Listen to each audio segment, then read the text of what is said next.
अब अल्लाह का शुक्र है सईद मियाँ, बहुत बेहतर है। इन्हें तो मुझे सता कर खुशी मिलती है, तभी तो बीमार पड़ जाती है। मैंने भी कह दिया आपकी बीमार हुई ना तो मैं तो चली जाऊंगी छोड़कर। अरे देखो सईद मियाँ, कैसे दिल जलाने वाली बातें कर रही है लड़की। अम्मा पहले ही परेशानियां काम में, क्या आप भी परेशान करने लगी? क्या परेशानियां हैं मारूफ? और ये मकान का क्या मामला है? क्या मकान?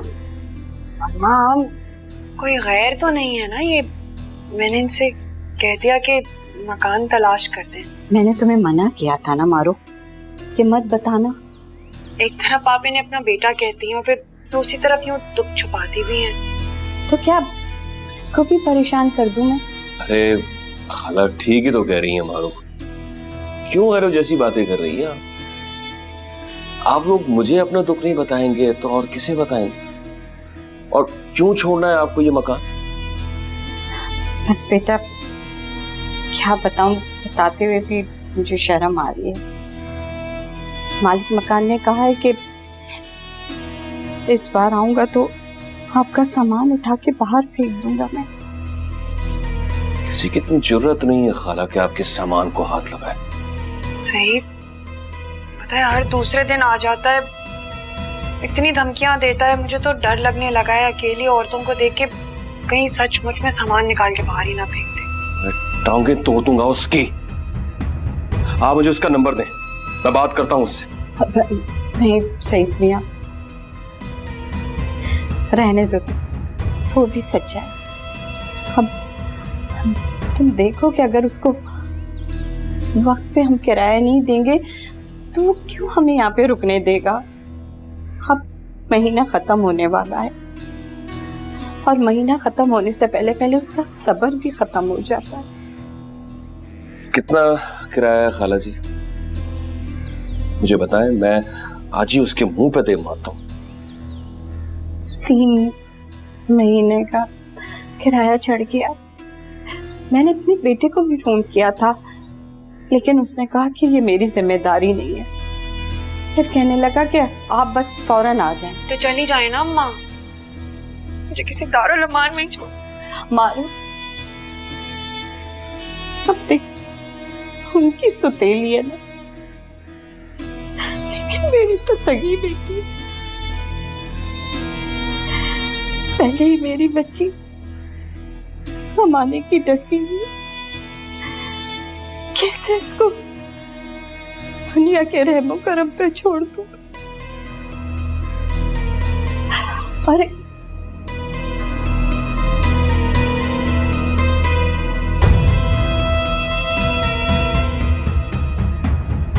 शुक्र है।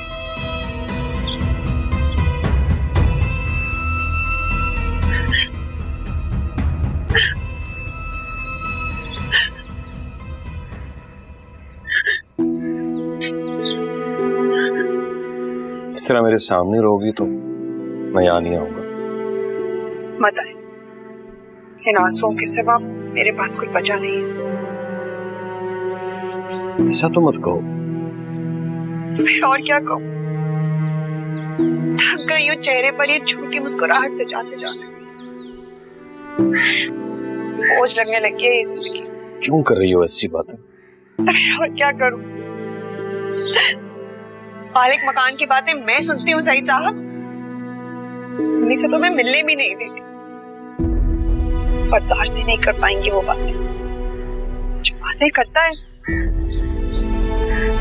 जब मुझे मेरी औकात बताता है तो रूह छलनी होती है मेरी।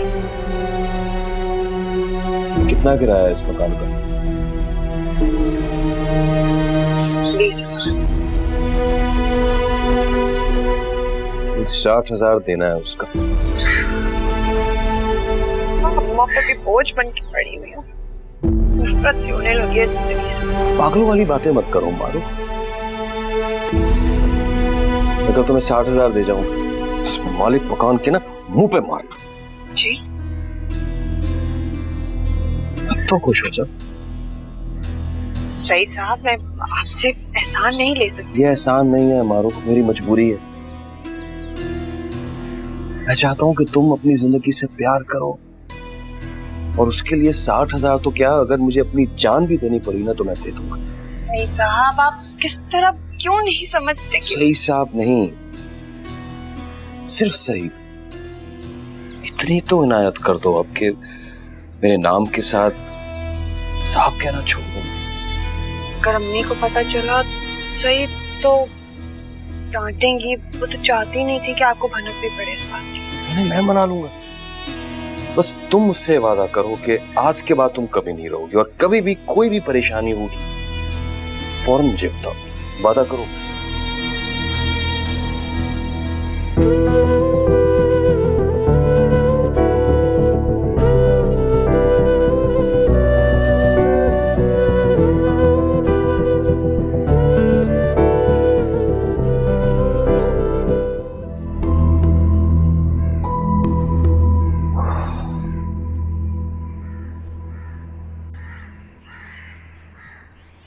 अम्मा, वो जो पैसे रखे ना अंदर, उसमें से 60,000 चाहिए मुझे। 60,000? क्यों? वो अचानक ही जरूरत पड़ गई मुझे। ऐसी क्या जरूरत पड़ गई? और वो पैसे तो मैंने किसी मुश्किल वक्त के लिए रखे हैं। अम्मा समझो, मुश्किल ही वक्त है। वो दुकान का ना पिछला उधार चुकाना है मैंने। सईद, तूने तो कहा था कि दुकान बहुत अच्छी चल रही है। अम्मा बहस न कर मेरे साथ। मेरी मजबूरी ना होती ना तो तुम्हारी कमेटी के पैसों से कभी पैसे ना मांगता ना, पर पता तो चले इतना ज्यादा उधार चढ़ कैसे गया। माँ, कारोबार में ये सब कुछ चलता रहता है। अब पैसे देने हैं मैंने, सोच क्या रही हो, जल्दी करो। ये पैसे तो मैंने बच्चों के लिए रखे हैं। देखा अम्मा, तेरी यही बातें जो है ना मेरा दिल जलाती है। क्या मैं तेरा कुछ नहीं लगता? ये बात यानी हद हो गई यार। सईद बेटा, हाय अल्लाह, ये लड़का भी ना।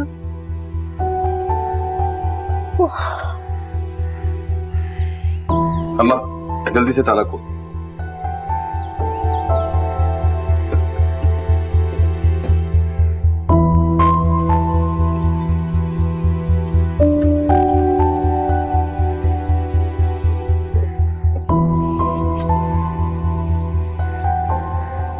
गिन ले, गुंजाइश हो तो ये पैसे वापस कर देना। बुरा वक्त बता कर नहीं आता। अभी मैं जिंदा हूं, मरा नहीं हूं जो तुम लोगों पे बुरा वक्त आ जाएगा। माँ,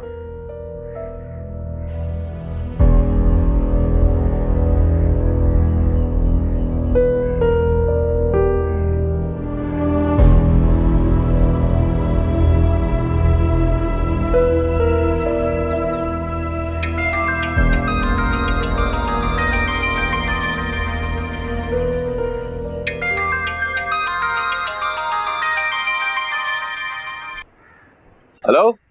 हेलो अंकल, कैसे हैं आप? कौन कौन बात कर रहा है? अंकल, मैं रूबी, दुआ की क्लास फेलो। बोलो। आप बिजी तो नहीं हैं? दुआ से बात करनी है तुमने? नहीं अंकल, बात तो मुझे आपसे करनी है, लेकिन अगर आप जल्दी में हैं तो मैं आपको बाद में कॉल कर लूंगी। उससे क्या बात करनी है तुम्हें?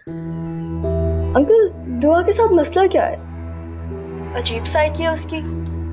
मेरा मतलब पागलों वाली बातें करती है वो। कैसी बातें? अंकल, वो तो कहती है कि आपने उसकी जान लेने की कोशिश की थी, और अगर उसने आपसे हमारी शिकायत करी तो आप हमारी भी जान ले लेंगे। वो तो ये भी बताती है कि आप बहुत बड़े बदमाश हैं, और आपसे तो पुलिस भी डरती है। ये सब दुआ कहती है तुमसे? जी, और उसने तो ये भी बताया कि वो आपसे कितनी नफरत करती है, इसलिए तो आपकी बात नहीं मानती।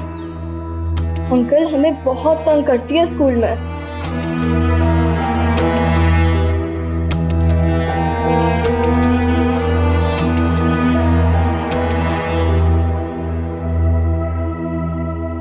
दुआ, ये जाके मेरी अलमारी में रख। दुआ।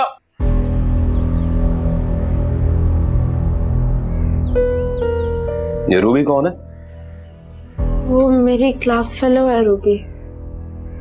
उसका फोन आया था अभी मेरे पास, सब बता दिया उसने तुम्हारे बारे में। जो तुम बकवास करती फिर रही हो ना मेरे बारे में उससे, ना क्या कहती है वो? ये सबको धमकियां लगाती फिरती है कि इसका बाप कोई मोहल्ले का कोई बहुत बड़ा गुंडा है, बदमाश है, और पुलिस भी मुझसे डरती है। नहीं बाबा, मैंने ऐसा कभी नहीं कहा।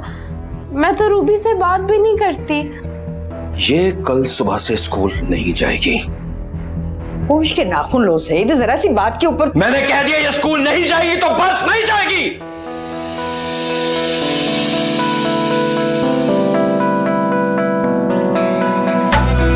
ख्वाहिशों के पर न काटो, थोड़ा सा बस दर्द बांटो, मारना हम पे कयामत तुम बढ़ाओ। सईद का नंबर रूबी के पास कैसे आया? पता नहीं दादो, शानी नहीं दिया होगा। उसकी कॉपी पर अब्बा का नंबर लिखा हुआ है। ना, पर शानी को क्या जरूरत पड़ी है कि वो इस तरह से नंबर दे दे? दादो, बहुत दोस्ती है रूबी और शानी की। दादो, मैं तो रूबी से बात भी नहीं करती। आप बेशक फायजा से पूछ ले। फिर भी रूबी सईद को क्यों फोन कर रही है इस तरह? दादो, वो चाहती है कि वही हमेशा क्लास में फर्स्ट आए और मेरे उससे कम नंबर आए। बड़ी हासिल लड़की है भाई। दादो, आप अब्बा को कहे ना कि मुझे ना निकाले स्कूल से। इस सब में मेरा क्या कसूर है? ठीक है, फिक्र मत करो, मैं बात करूंगी। ये जाके रख दे।